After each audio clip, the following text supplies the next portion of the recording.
Satyabama Institute of Science and Technology, Chennai and Sriperumbudur. மகளிர் நலன். ஆணுக்கு இங்கே பெண் நிகர் எனும் சரிநிகர் சமத்துவ பாதையில் மகளிர் நலனுக்காக பல்வேறு முன்னோடி நலத்திட்டங்களை தமிழ்நாடு அரசு செயல்படுத்தி வருகிறது. மகளிருக்கு சொத்துரிமையும் கல்வி வேலைவாய்ப்புகள் மற்றும் உள்ளாட்சி அமைப்புகளில் தனி இடஒதுக்கீடும் அளித்த முத்தமிழறிஞர் கலைஞர் அவர்களின் வழியில் மாண்புமிகு முதலமைச்சர் அவர்கள் தலைமையிலான இந்த திராவிட மாடல் அரசு மகளிரின் முன்னேற்றத்திற்கு பல புதுமையான திட்டங்களை கடந்த 4 ஆண்டுகளில் செயல்படுத்தியுள்ளது. மாண்புமிகு தமிழ்நாடு முதலமைச்சர் அவர்கள் பதவியேற்ற நாளிலேயே கையெழுத்திட்ட முதல் 5 கோப்புகளில் மகளிர் கட்டணமில்லாமல் பயணம் செய்ய அனுமதிக்கும் விடியல் பயணம் என்ற மகத்தான திட்டமும் ஒன்று. தமிழ்நாட்டு மகளிரிடையே பெரும் வரவேற்பை பெற்றுள்ள திட்டத்தின் மூலம் பேருந்து பயணம் செய்வோர்களில் பெண்களின் சதவீதம் 40 65% உயர்ந்துள்ளது. தினமும் சராசரியாக 50 லட்சம் மகளிர் பேருந்துகளில் இதுவரை 642 கோடி பயணங்களை மேற்கொண்டுள்ளனர். மகத்தான இந்த திட்டத்தினால் பெண்கள் சராசரியாக மாதம் ஒன்றுக்கு 888 ரூபாய் சேமிக்க முடிகிறது என மாநில திட்டக்குழு நடத்திய ஆய்வில் தெரிய வந்துள்ளது என்பது குறிப்பிடத்தக்கது. இத்திட்டத்திற்காக மானியத் தொகை 3600 கோடி ரூபாயை 2025-26 ஆண்டின் வரவு செலவு திட்ட மதிப்பீடுகளில் அரசு ஒதுக்கியுள்ளது.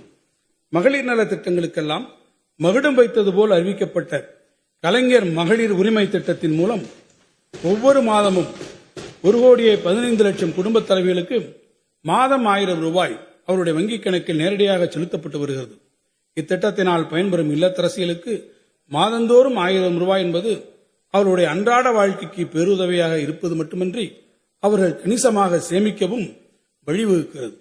இதுவரை மகளிர் உரிமை தொகை பெற்றிடாத தகுதி வாய்ந்த இல்லத்தரசிகள் இத்திட்டத்தின் கீழ் விண்ணப்பித்திட உரிய வாய்ப்புகள் விரைவில் வழங்கப்படும்.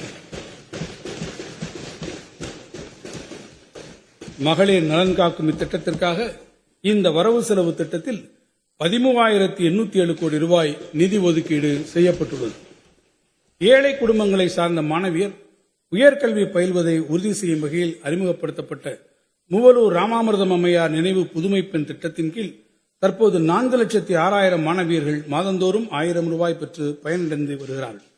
இத்திட்டம் அறிமுகப்படுத்தப்பட்டதற்கு பின் உயர்கல்வியில் சேரும் மாணவியர்களின் எண்ணிக்கை சென்ற கல்வியாண்டில் 19% அதிகரித்து கூடுதலாக 40,276 மாணவியர் கல்லூரிகளில் சேர்ந்துள்ளனர் என்பதை பெருமையுடன் இந்த மாமன்றத்திற்கு தெரிவித்துக் கொள்கிறேன்.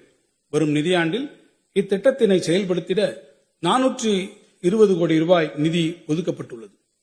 36 ஆண்டுகளுக்கு முன்னர் முத்தமிழறிஞர் கலைஞர் அவர்களால் தருமபுரி மாவட்டத்தில் தொலைநோக்குடன் விதைக்கப்பட்ட சுய உதவிக்குழு திட்டம் இன்று நாடெங்கிலும் கோடிக்கணக்கான மகளிரின் வாழ்வை மேம்படுத்திடும் இயக்கமாக உருவெடுத்துள்ளது. மகளிரிடையே சேமிப்பு பழக்கத்தை ஊக்குவித்து அவர்களை தொழில் முனைவோர்களாக மாற்றி சமுதாயத்தில் பெண்களுக்கு உரிய இடத்தினை உறுதி செய்திடும் நோக்கில் அவர்களின் வளர்ச்சிக்கும் திறன் மேம்பாட்டிற்கும் தேவையான நலத்திட்டங்களை இந்த அரசு தொடர்ந்து நடைமுறைப்படுத்தி வருகிறது. தற்போது 4.76 லட்சம் மகளிர் திட்ட சுய உதவிக்குழுக்கள் இயங்கி வருகின்றன.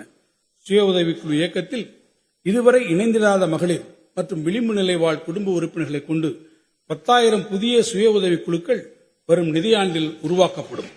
மேலும் வரும் நிதியாண்டில் சுய உதவி குழுக்களுக்கு 37,000 கோடி ரூபாய் அளவிற்கு வங்கிக் கடன் வழங்க இலக்கு நிர்ணயிக்கப்பட்டுள்ளது. தமிழ்நாட்டின் முத்திரை பதிக்கும் திட்டங்களில் ஒன்றான தோழி பணிபுரியும் மகளிர் விடுதிகள் ஏற்கனவே தாம்பரம், திருச்சி உள்ளிட்ட 13 இடங்களில் 1,303 மகளிர் பயன்பெறும் வகையில் வெற்றிகரமாக இயங்கி வருகின்றன. எதிர்வரும் நிதியாண்டில் காஞ்சிபுரம், ஈரோடு, கரூர் மற்றும் ராணிப்பேட்டை உள்ளிட்ட மேலும் 10 இடங்களில் 800 பெண்கள் பயன்பெறும் வகையில் 77 கோடி ரூபாய் மதிப்பீட்டில் கட்டப்படும். பணிபுரியும் பெண்களின் பாதுகாப்பினை உறுதி செய்திடும் நோக்கத்துடன் நாட்டிற்கே வழிகாட்டும் வகையில் மாவட்டந்தோறும் தோழி விடுதிகள் அமைக்கப்படும் என்ற இலக்கை நோக்கி தமிழ்நாடு வெற்றிகரமாக சென்று கொண்டிருக்கிறது.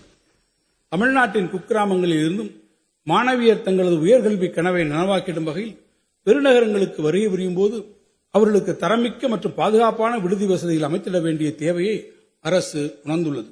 எனவே எதிர்வரும் நிதியாண்டில் சென்னை, கோவை மற்றும் மதுரை ஆகிய மாநகரங்களில் தலா 1000 மாணவியர் தங்கும் வகையில் அனைத்து நவீன வசதிகளுடன் மொத்தம் 275 கோடி ரூபாய் மதிப்பீட்டில் 3 மாணவியர் விடுதிகள் அமைக்கப்படும்.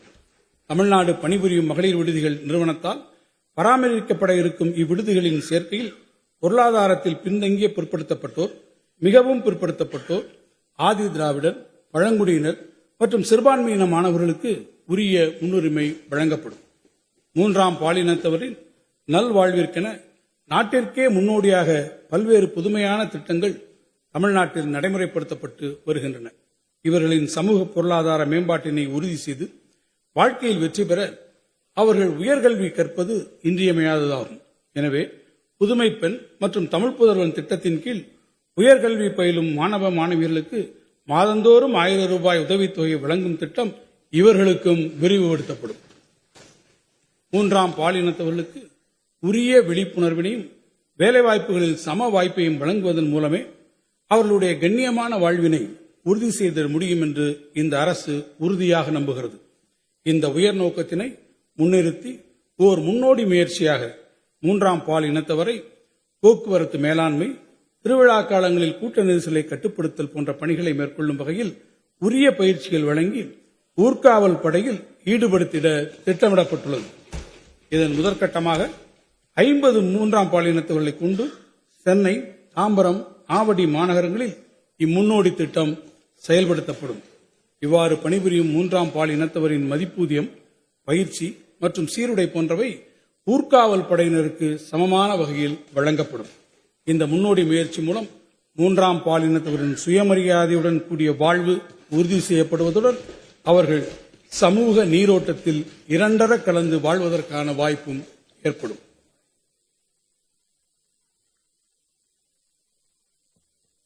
மூத்த குடிமக்கள் நலன். முதுமை மானுட வாழ்வின் தவிர்க்க இயலாத கட்டமாகும்.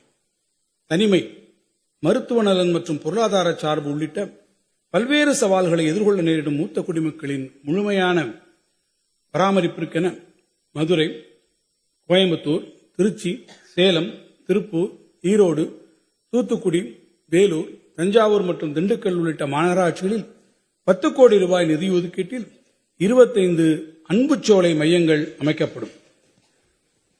இந்த பகல் நேர பாதுகாப்பு மையங்களில் முதியவர்கள் தோழமை உணர்வுடனும் பயனுள்ள பணிகளிலும் ஈடுபடலாம். பகல் நேர பராமரிப்பு உதவி, அத்தியாவசிய மருத்துவ பராமரிப்புக்கான ஏற்பாடுகள் மற்றும் பொழுதுபோக்கு நடவடிக்கைகள் உள்ளிட்ட பல்வேறு சேவைகளை தன்னார்வ தொண்டு நிறுவனங்களின் துணையுடன் இந்த அன்புச்சோலைகள் வழங்கும். Satyabama Institute of Science and Technology, Chennai and Sriperumbudur.